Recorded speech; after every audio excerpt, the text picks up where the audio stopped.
Next, o banco digital que faz acontecer. Boa noite. Boa noite. Uma nova modalidade de crime tem assustado os moradores das grandes cidades. Assaltantes se passam por entregadores de aplicativo para atacar as vítimas. O disfarce usado pelos criminosos também prejudica os verdadeiros trabalhadores, além de dificultar a ação da polícia. O número de entregadores subiu 40% durante a pandemia. Com o aumento no número de entregadores que circulam pelas ruas, os criminosos encontraram um disfarce que facilita as abordagens. E esse tipo de assalto se tornou bem mais frequente. Daniela nem desconfiou que seria vítima de um assalto. Tudo porque o motociclista que parou na calçada se passou por um entregador de aplicativo. Em poucos segundos, o ladrão levou todos os pertences da vítima. Eu entendi que seria um pedido de ajuda, uma solicitação de alguma informação, mas logo em seguida eu olhei os braços dele, a mão dele, ele estava segurando uma arma, pesada até. Um bairro seguro, aparentemente tranquilo na zona sul de São Paulo, repleto de segurança particular e polícia na rua. Foi nesse cenário que a psicóloga Daniela foi abordada por um falso entregador por volta das 5 da tarde. Tudo aconteceu aqui bem embaixo dessa câmera que não intimidou o criminoso. O motociclista, aí, o chamado motoca das entregas, ele tem um respeito de grande parte da população e principalmente da polícia. É mais um trabalhador, um importante trabalhador, faz um ótimo papel para a sociedade. Então, com isso, ele não é abordado, deixa-se trabalhar livremente. E com isso o assaltante fica num disfarce no meio desses trabalhadores. A polícia intensificou o patrulhamento na região em que Daniela foi roubada. Até o presente momento já apreendeu 55 criminosos. Cerca de 50% dos criminosos presos estão em cumprimento de pena. A produção do Jornal da Record procurou empresas de aplicativo que usam bolsas caracterizadas para a entrega de comida. As principais disseram em nota que os verdadeiros entregadores são cadastrados, passam por verificação rigorosa de dados e documentos e que também são vítimas indiretas dos criminosos. A gente vai para casa constrangido, né? Querendo ou não, a gente não é bem visto, né? Por certas situações que às vezes... por causa de outros, a gente acaba pagando um pato. Veja agora outros destaques do dia.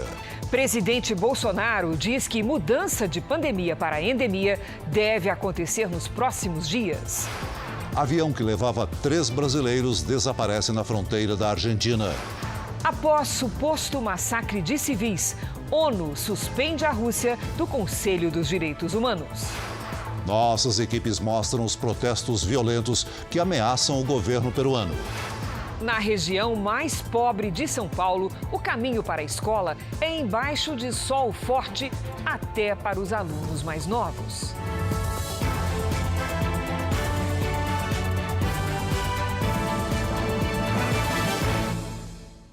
Oferecimento: Bradesco. Dinheiro na conta em 3 cliques pelo app.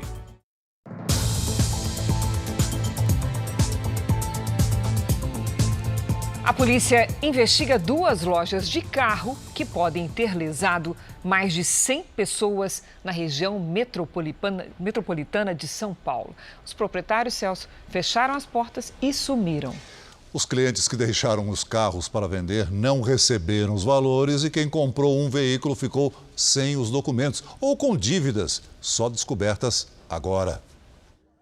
Sebastião deu R$130 mil no que acreditava ser o automóvel dos sonhos.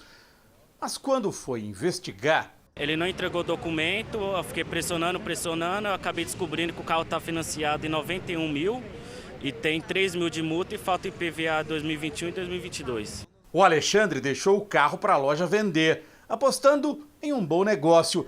Mas o que recebeu em pagamento... E não me pagaram, deram um cheque sem fundo.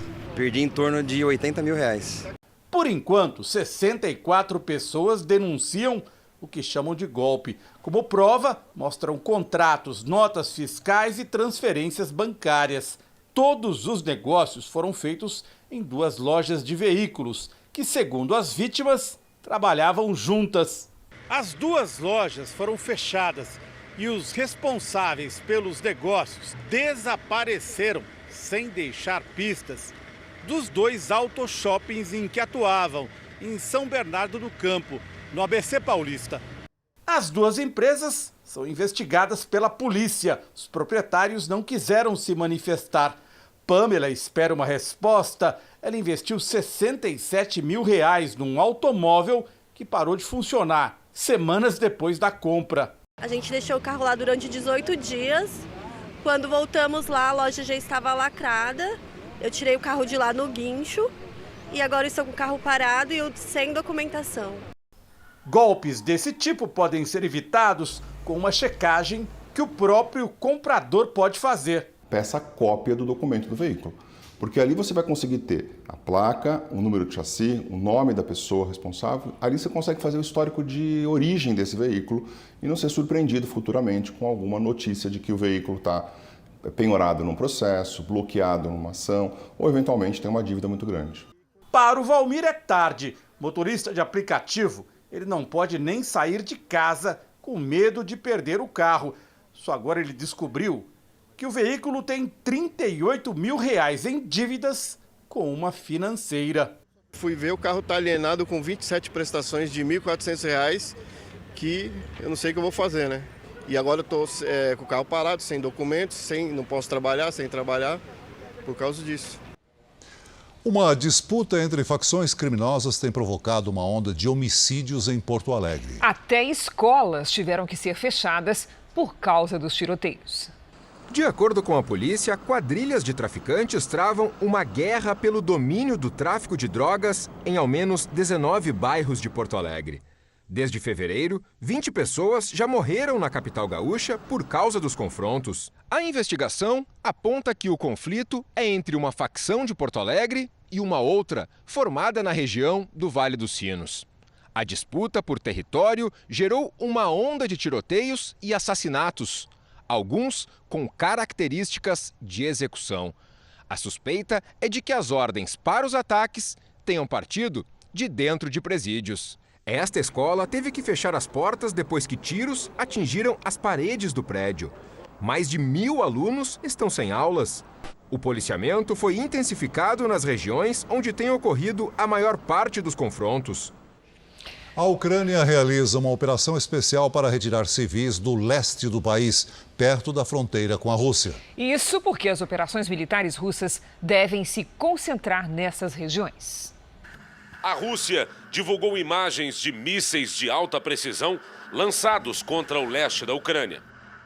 O objetivo do país, neste momento, é controlar Donetsk e Lugansk, o coração industrial da Ucrânia.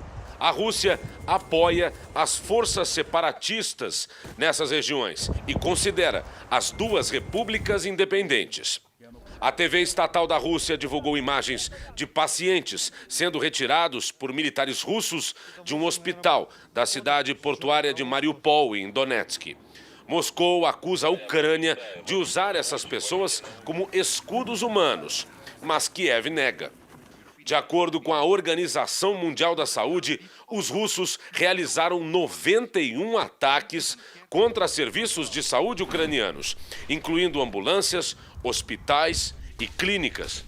Na cidade de Severodonetsk, também na região separatista, bombardeios ocorrem há semanas.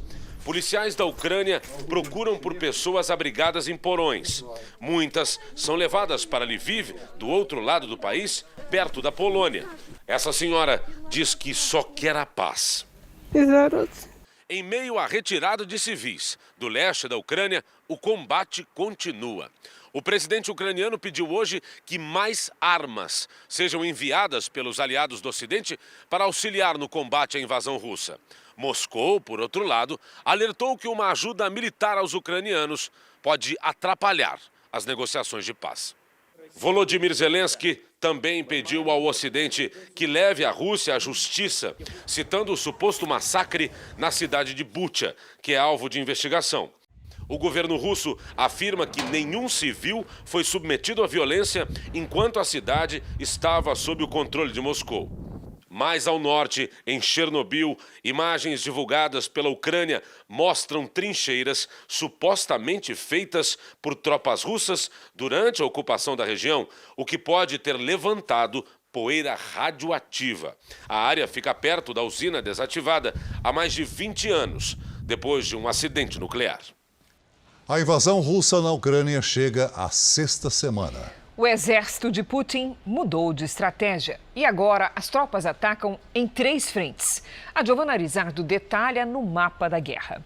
Boa noite, Giovana. Oi, Cris, Celso, boa noite para vocês, boa noite a todos. As tropas estavam posicionadas em 4 pontos principais no início da guerra. No norte da Ucrânia, vindo de Belarus para Kiev. Foi assim que a capital acabou cercada. Mas não foi a única frente de batalha. O exército também avançou em direção a Kharkiv e ainda se movimentou pelas áreas onde havia ucranianos pró-Rússia, no leste do país, região próxima a Donbás. Outra movimentação das tropas russas foi no sul do território ucraniano. A invasão no porto de Mariupol se deu com ataques pelo mar. A cidade foi duramente bombardeada. Segundo informações do Departamento de Defesa dos Estados Unidos, as tropas de Vladimir Putin deixaram os arredores de Kiev. Essa floresta escondeu um enorme acampamento militar russo. Autoridades ucranianas acreditam que havia cerca de 1.000 pessoas no local. O objetivo mais próximo de ser alcançado pela Rússia é a dominação do sudeste e também do sul do país. Atualmente, a ligação com a Crimeia é feita apenas por uma ponte. Então, conquistar o território significa facilitar o acesso ao Mar Negro e também permitir a entrada de mais tropas e também de armamento. Apesar da dificuldade em dominar Mariupol, a cidade é peça-chave para que os russos completem a ocupação dessa longa faixa de terra. A resistência dos ucranianos e o envio de armas pelos países aliados têm evitado o domínio russo. Cris, Celso. Obrigado, Giovana. A Rússia foi suspensa do Conselho de Direitos Humanos da Organização das Nações Unidas. A medida acontece dias depois de um massacre de civis supostamente cometido pelos russos na cidade ucraniana de Bucha.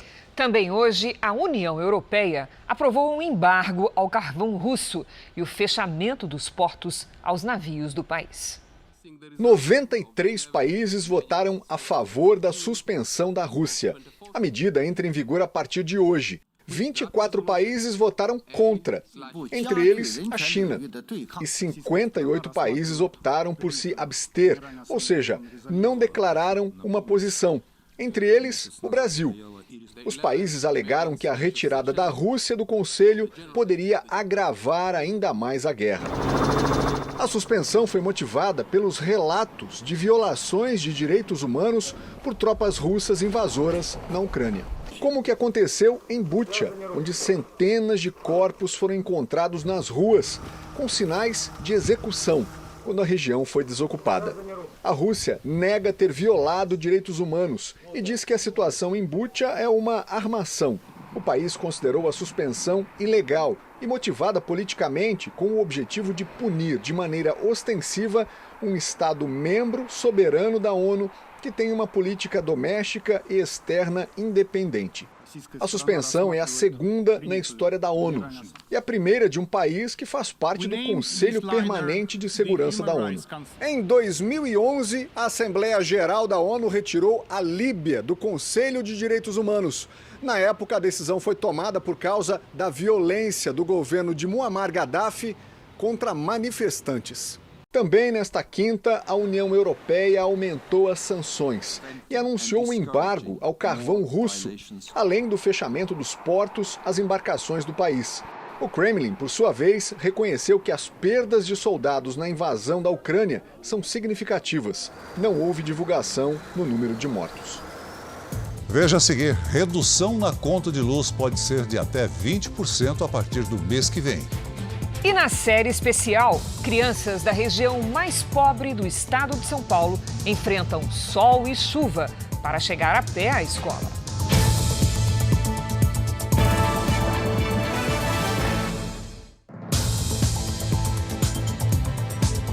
O presidente Bolsonaro participou hoje do lançamento de uma linha de crédito para caminhoneiros. E afirmou que o governo deve rebaixar a pandemia de coronavírus para uma endemia já nos próximos dias.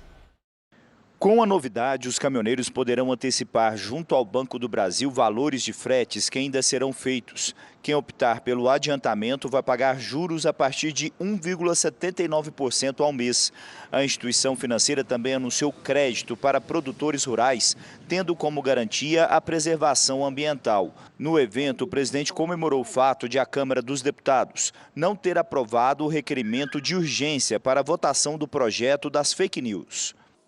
Seria uma forma de balizar os excessos, né, das mídias sociais. Quem abre mão de um pouco da sua liberdade para ter segurança, acaba não tendo nem liberdade nem segurança. Parabéns aos parlamentares, por 9 votos não passou a urgência. O presidente Jair Bolsonaro afirmou que nos próximos dias o Ministério da Saúde vai rebaixar a pandemia de coronavírus para a endemia. Essa mudança significa que a doença deixará de ser vista como uma emergência em saúde e muitas restrições serão abolidas definitivamente, como o uso de máscaras, a proibição de aglomerações e a exigência de passaporte vacinal. Vivemos um momento atípico, a guerra, a pandemia ainda, que eu acho que nos próximos dias passaremos de pandemia para endemia.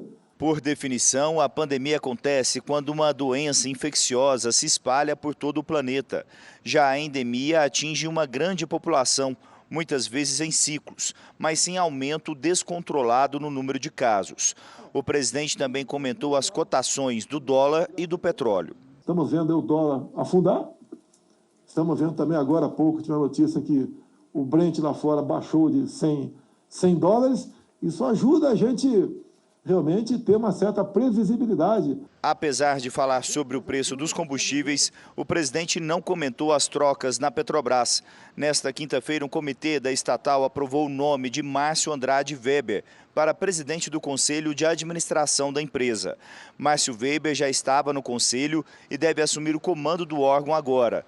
Já José Mauro Coelho, indicado para a presidência da estatal, era secretário do Ministério de Minas e Energia e no ano passado trocou o serviço público pela iniciativa privada. Ele é químico industrial, mestre em engenharia de materiais e doutor em planejamento energético.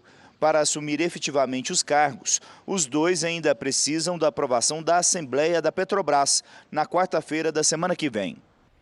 A partir de amanhã, sexta-feira, a Caixa Econômica Federal lança uma nova versão do aplicativo do FGTS. Nele, trabalhadores poderão verificar valor e data de pagamento do saque extraordinário do Fundo de Garantia de até R$1.000. E também informar caso não queiram receber o saque extraordinário. Neste caso, não será feito o débito na conta do Fundo de Garantia. Um dos filhos do presidente Bolsonaro, Jair Renan, prestou depoimento hoje à Polícia Federal. Ele estava acompanhado por Frederico Assef, advogado da família. Jair Renan entrou a pé e não falou com a imprensa. O filho do presidente é suspeito de favorecer empresários em negociações com o governo federal. Ele nega as acusações. De acordo com a denúncia, Jair Renan teria recebido um carro no valor de R$90 mil após aproximar os donos de uma mineradora do então ministro do Desenvolvimento Regional, Rogério Marinho. O ex-ministro não é investigado no inquérito. São mentiras, são fake news e o objetivo disso é atacar a imagem do presidente Jair Bolsonaro. Uma vez mais um ataque contra o presidente que é vítima de fake news. O goleiro Cássio, do Corinthians, recebeu ameaças de violência e registrou um boletim de ocorrência. As ameaças vieram por meio da rede social de um personal trainer que trabalha com a mulher do goleiro.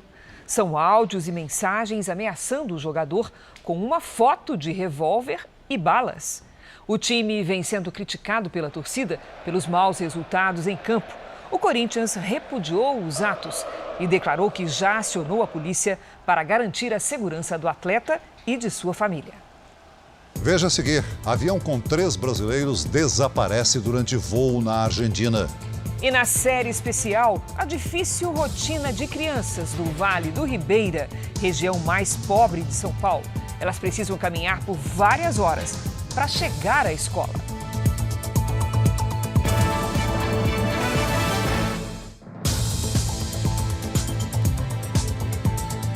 A polícia do Rio de Janeiro fez uma operação contra agentes supostamente ligados a Rony Lessa, o principal suspeito de executar os assassinatos da vereadora Marielle Franco e do motorista dela, Anderson Gomes. O objetivo foi cumprir mandados de busca e apreensão em endereços de 6 PMs. Rony Lessa é policial reformado e está preso há mais de 2 anos. De acordo com as investigações, os PMs atuavam com ele na venda de drogas, armas e máquinas de jogo. Num dos locais visitados, os policiais apreenderam armas e dinheiro. Um avião de pequeno porte desapareceu na Argentina com 3 brasileiros a bordo. Eles estavam na região da Patagônia quando a aeronave sumiu dos radares em meio a uma tempestade. Esta foto foi tirada minutos antes da decolagem. Nela aparecem os 3 brasileiros moradores de Florianópolis. O empresário da construção civil e dono da aeronave, Antônio Carlos Ramos, o advogado Mário Pinho e o médico Jean Carlos Nercolini. O monomotor partiu de El Calafate com destino a Puerto Madryn, na Argentina. O último contato com a torre foi por volta de 5 da tarde de quarta-feira. Em nota, o Aeroclube de Florianópolis informou que acompanha as buscas, que foram prejudicadas hoje pelo mau tempo. Segundo autoridades da Argentina, para evitar uma tempestade, o piloto teve que desviar a rota do avião para o litoral. No último contato com a torre, a tripulação relatou dificuldades por conta da presença de gelo sobre as asas da aeronave. A imprensa argentina lembrou hoje outros casos de acidentes aéreos provocados pelo gelo na região. Este especialista explica o que pode ter acontecido. A formação de gelo, uma superfície aerodinâmica, contribui para a destruição do fluxo aerodinâmico sobre a asa e, consequentemente, perda de controle da aeronave. Conta de luz mais barata a partir do mês que vem. A volta da bandeira tarifária verde, que põe fim às taxas extras de energia, trouxe alívio para os consumidores. A redução esperada é de até 20% do valor cobrado nos últimos meses. Acender a luz no meio da tarde, só mesmo na hora da entrevista. A dona Maria viu o valor das contas de energia dobrar em 6 meses. 342 de energia? É muita coisa. Para 2 pessoas, o que usa? Uma máquina de lavar, um ferro de passar, banho, né? A falta de chuvas nos reservatórios brasileiros obrigou, no ano passado, a importação de energia de outros países e o acionamento das usinas termoelétricas, que custam mais caro do que as movidas a água. Foi a pior seca dos últimos 90 anos, segundo especialistas. E para enfrentar a crise no setor elétrico, a chamada bandeira de escassez hídrica passou a ser adotada, com taxas extras que pesaram no bolso das famílias. Elas têm um gasto mais ou menos de R$ 60 em média por mês, considerando a tarifa média do Brasil. Então, considerando a existência da bandeira da crise hídrica, você está acrescentando mais R$ 14 aos 60. Quando você tira esses R$ 14 para alguém que ganha em torno de R$ 1.000 por mês, vai fazer diferença sim.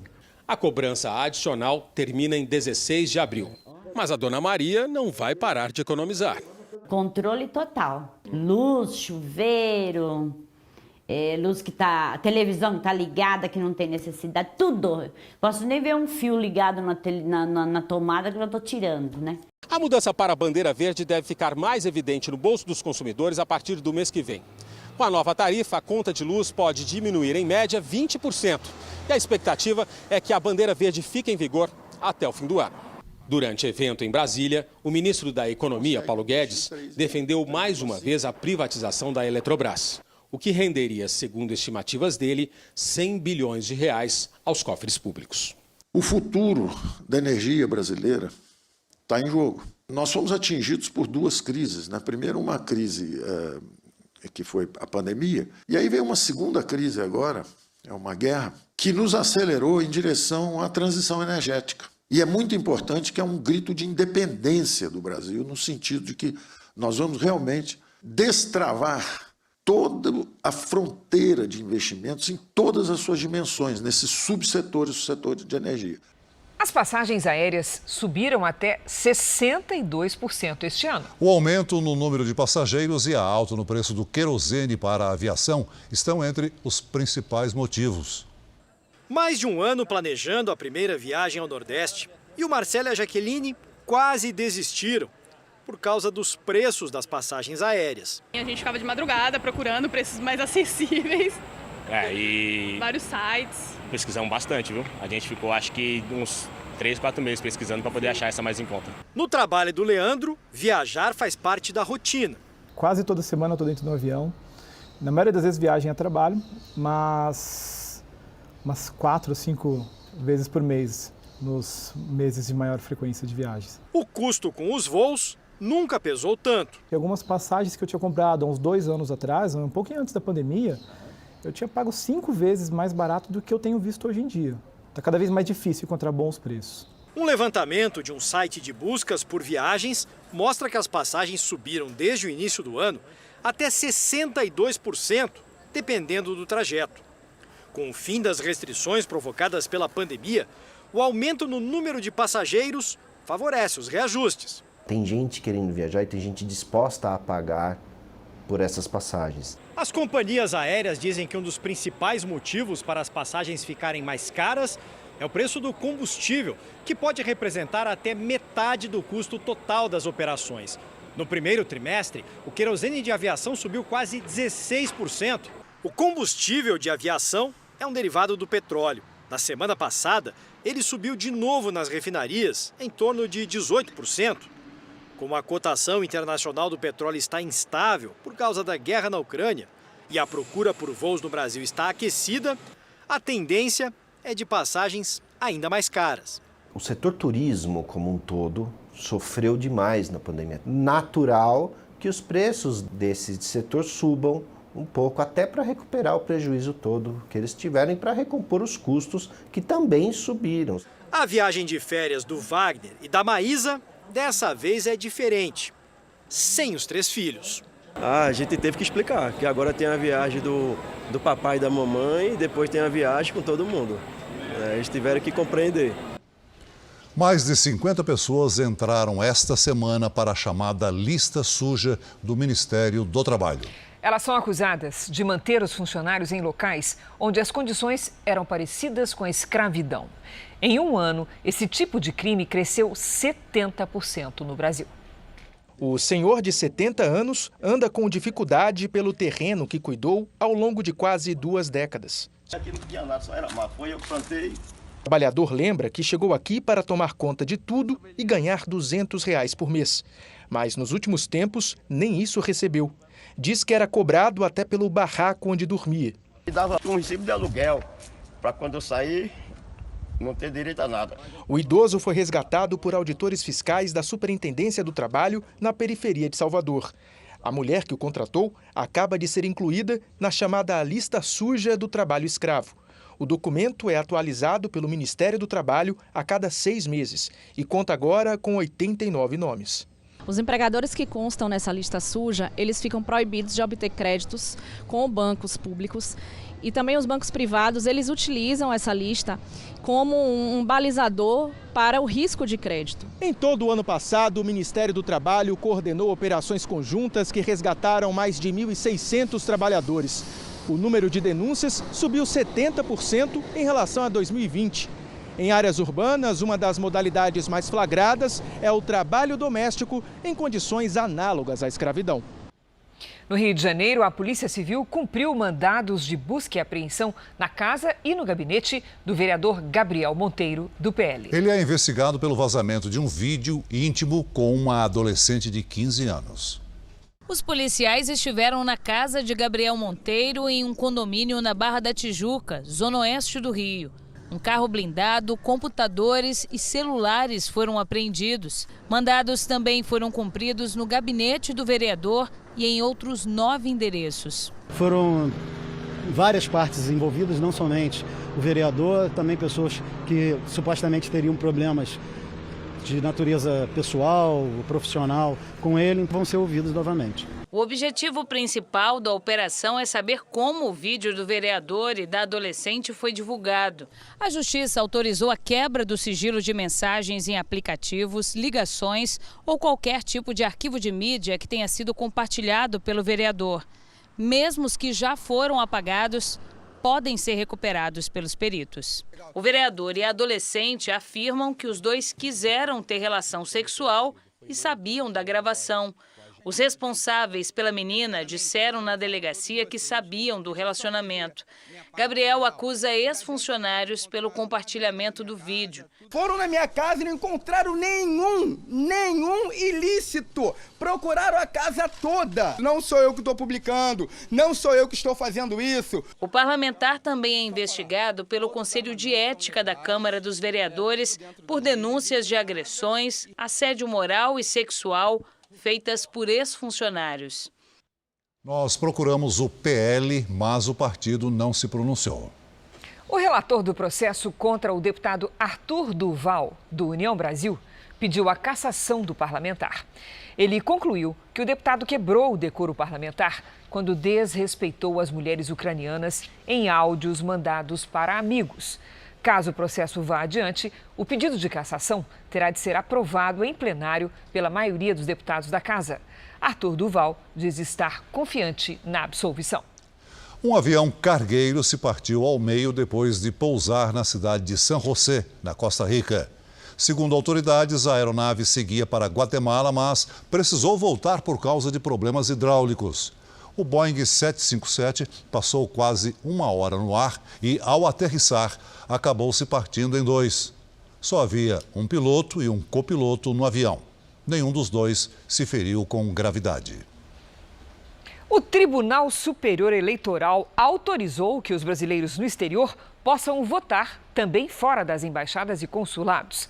A decisão já vai valer para as eleições de outubro. A medida é uma resposta a um pedido do Itamaraty para o Ministério das Relações Exteriores. O espaço nas embaixadas ficou pequeno. Até o momento, mais de 600 mil brasileiros estão aptos a votar fora do país. 100 mil a mais que nas últimas eleições presidenciais. Ao todo, serão 36 sessões eleitorais extras para votação em mais de 30 cidades no exterior. O prazo final para alistamento ou transferência de título de eleitor é 4 de maio. Nos Estados Unidos, o número de pedidos de seguro-desemprego caiu para o nível mais baixo em 50 anos. Segundo o Departamento de Trabalho, entre os dias 27 de março e 2 de abril, foram feitos 166 mil pedidos. Na semana anterior, foram 171 mil. Atualmente, mais de 1,5 milhão de americanos recebem o benefício. O Jornal da Record faz uma pausa de 30 segundos e, na volta, nossas equipes mostram direto de Lima os protestos que ameaçam o governo peruano.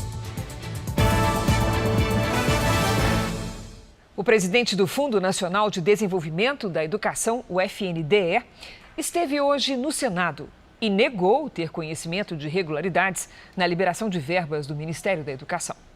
Marcelo Lopes da Ponte admitiu que teve pelo menos 4 encontros com os pastores Gilmar Santos e Arilton Moura. Os pastores não têm cargo no governo, mas são acusados de pedir propina a prefeitos em troca de liberação de verbas para as prefeituras. Segundo o presidente do FNDE, os pastores usavam o nome dele e o do ex-ministro Milton Ribeiro indevidamente. Ele disse que todos os atendimentos e liberações de verbas seguem critérios técnicos. Minhas agendas são públicas e estão divulgadas todas no site do FNDE. Sempre atendi a todas as pessoas que me procuraram nesses quase 2 anos de gestão, sejam eles prefeitos, secretários municipais de educação, deputados, senadores, governadores. O presidente do FNDE disse que suspendeu o repasse de verbas para todos os municípios envolvidos nas supostas denúncias. Hoje estavam previstos os depoimentos dos 2 pastores, mas eles não compareceram. A ausência fez crescer um movimento no Senado pela instalação de uma CPI para investigar as denúncias. Eu acho que caminha, no ritmo que nós vamos, caminha para uma instalação de uma CPI. O novo líder do governo no Senado, Carlos Viana, disse não temer uma nova comissão parlamentar de inquérito. Mas não há nenhuma preocupação no governo. porque não houve prejuízo e não há participação do presidente ou de quem quer que seja nesse tipo de denúncia. Em Mato Grosso, o irmão do prefeito de Cuiabá e mais 3 pessoas foram indiciados por disseminar notícias falsas para fins políticos. Segundo a Polícia Civil, foi identificada uma suposta associação criminosa que produzia e distribuía notícias falsas pela internet. Os alvos seriam servidores públicos, empresários e políticos. O grupo estaria agindo há mais de um ano e foi investigado na Operação Fake News em dezembro do ano passado. Além do irmão do prefeito de Cuiabá, foram indiciados 2 ex-servidores da cidade e um jornalista, Alexandre Aprá. A defesa de Popó Pinheiro, irmão do prefeito Emanuel Pinheiro, afirmou que não concorda com o indiciamento e que irá apresentar a defesa assim que o Ministério Público receber o inquérito. O jornalista Alexandre Aprá encaminhou uma nota afirmando que tal indiciamento é uma represália por ter denunciado o delegado e o promotor do inquérito. Nos últimos dias, apenas os extremos do Brasil registraram temporais. É hora de conversar com a Lidiane Sayuri. Boa noite, Lid. Alguma mudança prevista para a nossa sexta-feira? Tem sim uma pequena mudança, viu, Cris? Boa noite para você, Celso, para todo mundo aí que nos acompanha. Olha só, uma circulação de ventos no Paraguai espalha nuvens muito carregadas sobre a região sul do país. Nesta sexta, os ventos também mudam de direção no litoral do estado de São Paulo e tem risco de temporais. Há alerta para alagamentos e deslizamentos nas serras Gaúcha e Catarinense, no leste de Santa Catarina e do Paraná e ainda no litoral sul paulista. Outra região que merece atenção é o Nordeste. Tem previsão de chuva a qualquer hora e chance de alagamentos no Ceará, no Piauí e no Maranhão. No norte, no centro-oeste e na maior parte do sudeste, sol e chuva isolada à tarde. Nas áreas claras, aí sim o tempo fica firme. Em Porto Alegre, dia nublado e chuvoso com 22 graus. No Rio de Janeiro, calor de 33 com chuva à noite. Em Cuiabá, faz 35. Em Maceió e Manaus, até 32. Na capital paulista, sexta-feira abafada com 31 graus e possibilidade de chuva à tarde. Faz até 29 no sábado e 27 no domingo. Tempo delivery. A Rosa quer saber quando o calor vai embora da capital mineira, Lidy. Xiii, Celso, tá difícil, viu, Rosa? Seguinte, o calor resolveu, digamos, se hospedar por aí até pelo menos semana que vem. Refresco, se é que podemos chamar assim, você deve ter apenas na segunda quinzena de abril, com temperaturas aí em torno dos 27 e 28 graus. Por enquanto, Rosa, faz 31 graus na sexta, no sábado e até 30 no domingo, com chance de chuva todas as tardes. Vamos atender a Marilda, que é de Canoinhas, em Santa Catarina. Vamos lá. Marilda aqui na nossa tela. Obrigada pela audiência, viu, Marilda? Os próximos dias em Canoinhas serão nublados e com pancadas de chuva a qualquer hora. Pode haver alagamentos.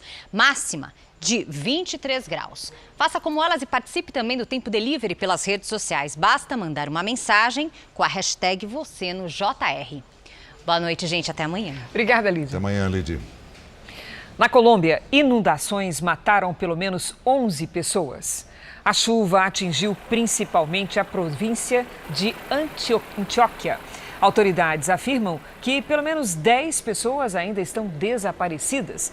As inundações são comuns durante as estações mais úmidas da Colômbia. A população ainda sofre com deslizamentos de terra frequentes em regiões montanhosas, onde casas são construídas de forma improvisada. No estado mais rico do país, alunos pequenos enfrentam sol e chuva para chegar à escola. No Vale do Ribeira, sul de São Paulo, as mães da cidade de Sete Barras estão indignadas. Os filhos vão a pé para as aulas sob forte calor. Segundo a Secretaria Municipal da Educação, eles moram a menos de 2 quilômetros das escolinhas e precisam fazer exercícios para a saúde.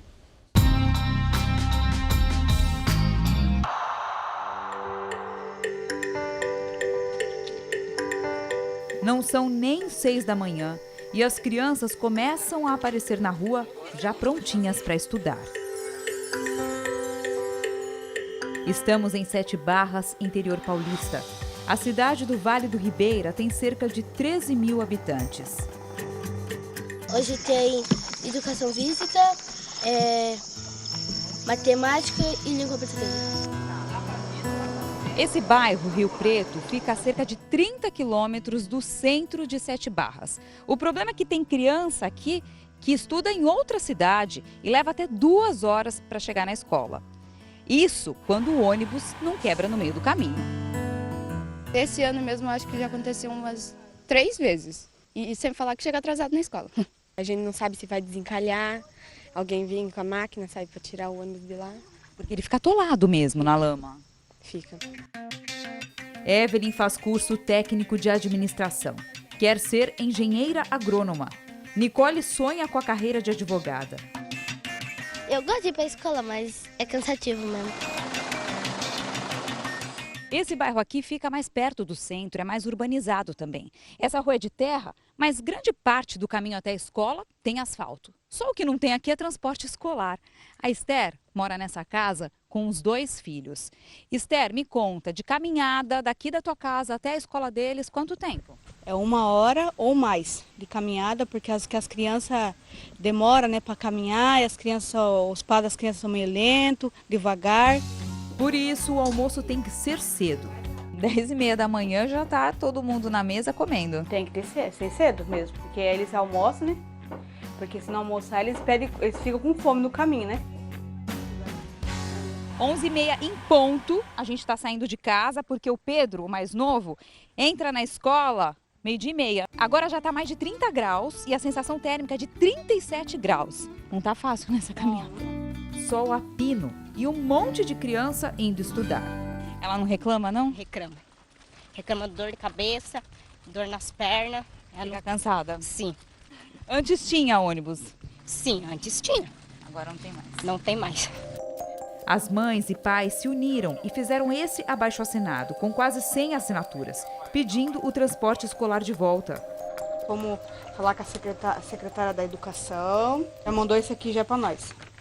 Entendeu? Um requerimento falando por que não vai ter ônibus. Porque considerando que é caminhar, que as crianças, que os médicos recomendam que tem que caminhar mesmo. É uma vida saudável para as crianças. A secretária municipal de Educação ressalta que como as crianças frequentam as aulas em todas as estações do ano, inclusive quando o sol não se apresenta tão escaldante, e também como a caminhada é recomendada pelos médicos para uma vida saudável, ela conclui que o bem-estar dos alunos está garantido e que não há possibilidade de prestar o serviço de transporte escolar aos alunos da zona urbana, que morem em casas que não atingem mais de 2 quilômetros de distância até a escola. Os médicos falaram que é bom para a saúde. Médico nenhum fala isso. Uma hora dessas crianças pegar sol para ser bom para a saúde.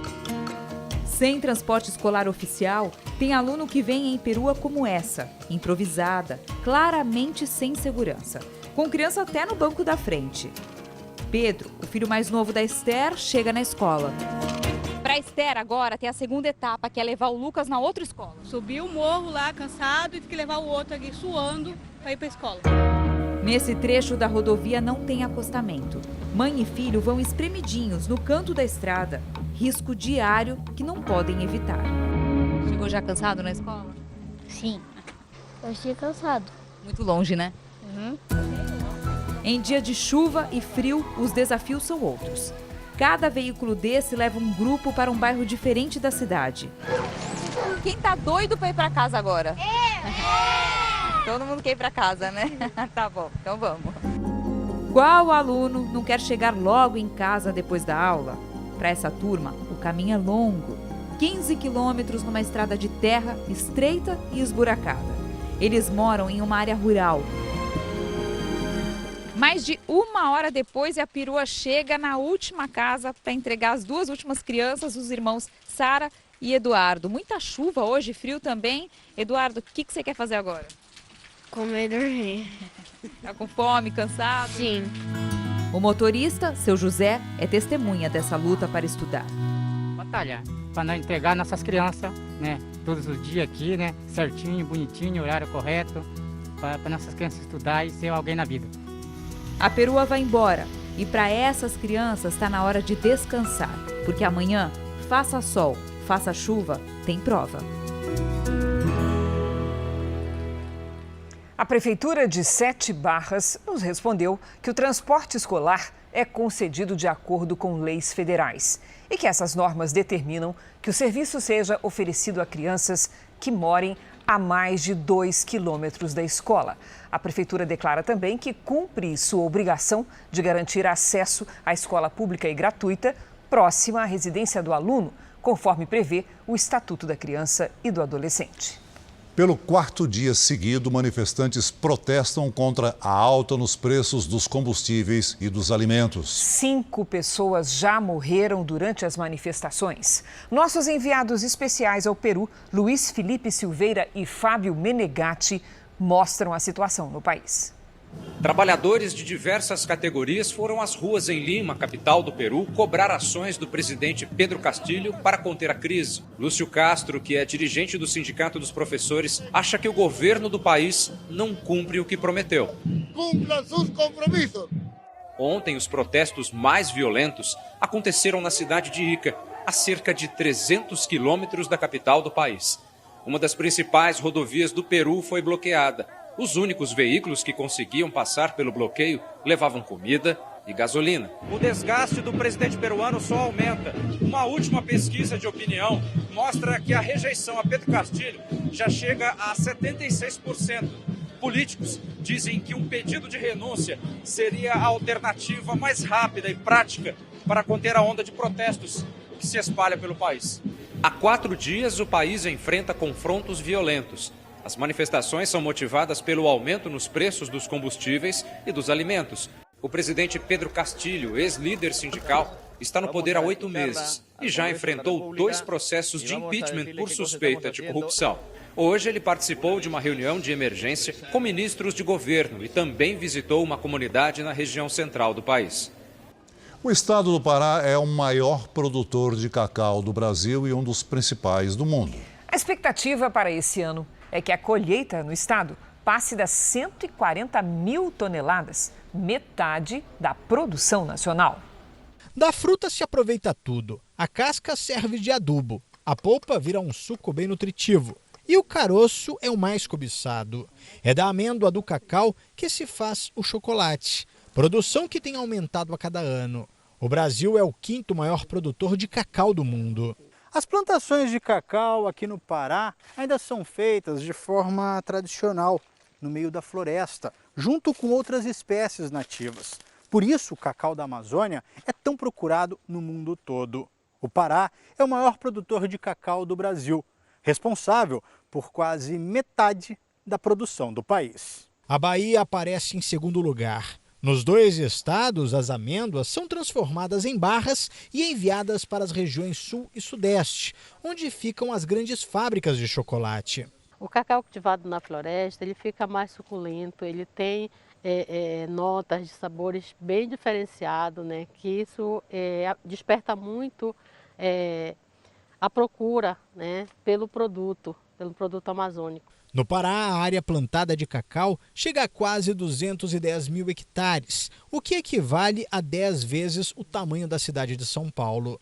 Segundo o IBGE, a produção de cacau gera cerca de 340 mil empregos diretos e indiretos no estado e rende até 1,7 bilhão de reais por ano. Aqui no estado, nós reflorestamos plantando cacau. Além de gerar uma boa economia, gerar renda, gerar desenvolvimento no campo, ele ainda gera uma sustentabilidade ambiental. E o chocolate do cacau amazônico também ganha cada vez mais admiradores.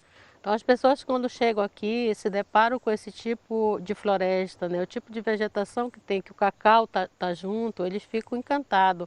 E nós recebemos aqui turistas do mundo todo, né, que vêm experimentar, né, esse saboroso cacau. O Jornal da Record termina aqui. Outras informações na nossa edição da 00:30. Fique agora com Reis. E logo em seguida, você assiste a Jesus, a série. A gente se vê amanhã. Até lá. Boa noite.